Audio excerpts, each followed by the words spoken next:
तो होली पर कुछ उपाय करना चाहिए। होली के 2 कंडे डांडे के साथ ही भरबोलिए रखे जाते हैं, वो उपले के बनते हैं भरबोलिए जैसे, कंडे जैसा। भरबोलिए गाय के गोबर से बने ऐसे उपले होते हैं जिनके बीच में थोड़ा छेद कर देना होता है, और इस छेद में मुंज आती, मुंज की रस्सी, तो मुंज की रस्सी डालकर माला बनाई जाती है, और एक माला में 7 भरबेलिए होते हैं। तो होली में आग लगाने से पहले इस माला को भाई बहन जिसको भी नज़र लगती है कुछ है ऊपरा, तो वो उसके ऊपर 7 बार घुमाकर फेंक देना। तो रात को होलिका दहन के समय तो माला होलिका के साथ जला दी जाती है। तो इसका आशा है कि होली के साथ जो भी मैली दशा बाधा है वो सब दूर हो जाएगी। राहु के कारण किसी भी प्रकार का संकट खड़ा हो रहा है तो एक नारियल का गोला लेकर उसमें अलसी का तेल भरें, उसी में थोड़ा सा गुड़ डालें और इस गोले को जलती हुई होलिका में डाल दें। इससे राहु का प्रभाव समाप्त हो जाएगा। घर की सुख समृद्धि धन के लिए परिवार के प्रत्येक सदस्य को होलिका दहन में घी में भिगोए हुए 2 लौंग, 1 पतासा, 1 पान का पत्ता अवश्य चढ़ाना चाहिए। साथ ही होली की 11 परिक्रमा होली में करना चाहिए और एक सूखा नारियल की आहुति दे देना चाहिए। और सुबह वो जिसने ये प्रयोग किया है वहाँ थोड़ी सी राख होली की ला करके नहाने से पहले उस राख को सारे शरीर में थोड़ा थोड़ा मल के और गुनगुने पानी से स्नान कर लेना चाहिए। तो जो भी ग्रह बाधा है वो ठीक हो जाएगी। कई लोग किसी को पैसे देते हैं, पैसे लौटाता नहीं है, लेते समय तो गौ माता और फिर वापसी के समय गुर्राता है शेर की तरह।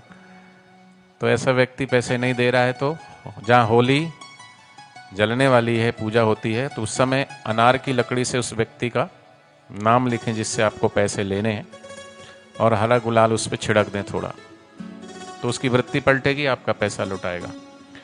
यदि आपको ये शंका है कि घर में किसी का किसी भी प्रकार का किया कराया है तो होली जल जाए, तब होलिका की थोड़ी सी अग्नि अपने घर ले आएं और घर के होलिका दहन के दूसरे दिन होलिका की राख को घर पर लाकर उसमें थोड़ी सी राई और नमक मिलाकर रख लें। इस प्रयोग से जो भी बाधा है, दोष वो निवृत्त हो जाएगा।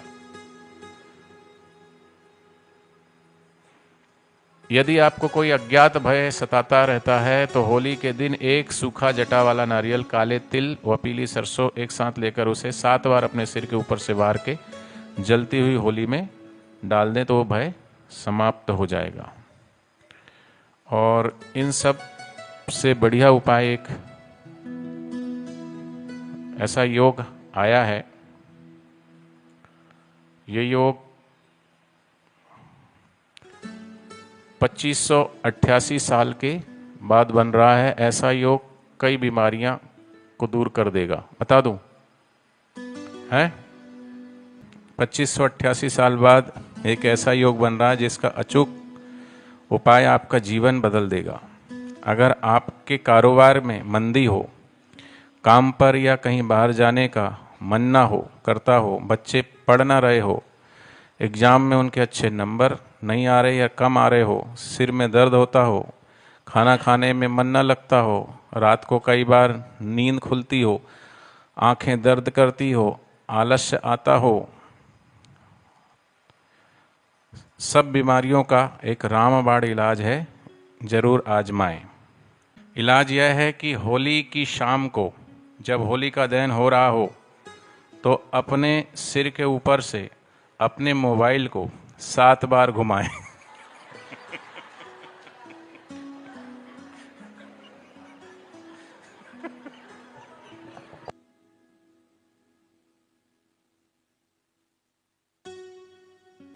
पूरा उपाय सुन लें, ऐसा नहीं याद पे आप, ठीक है।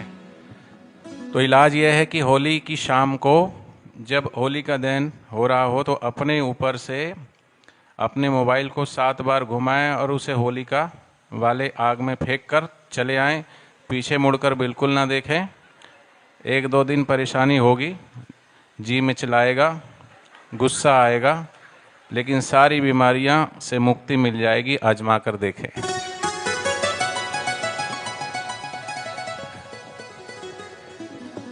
सदगुरुदेव भगवान की जय।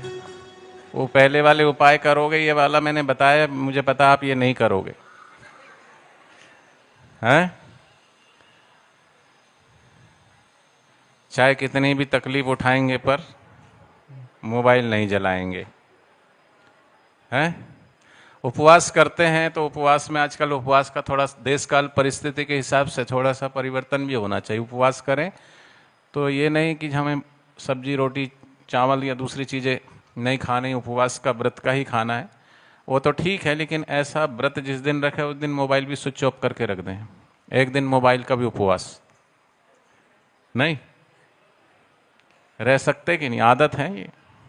और थोड़ा देखना उस दिन क्या क्या होता है, कितनी बार इसकी याद आती है।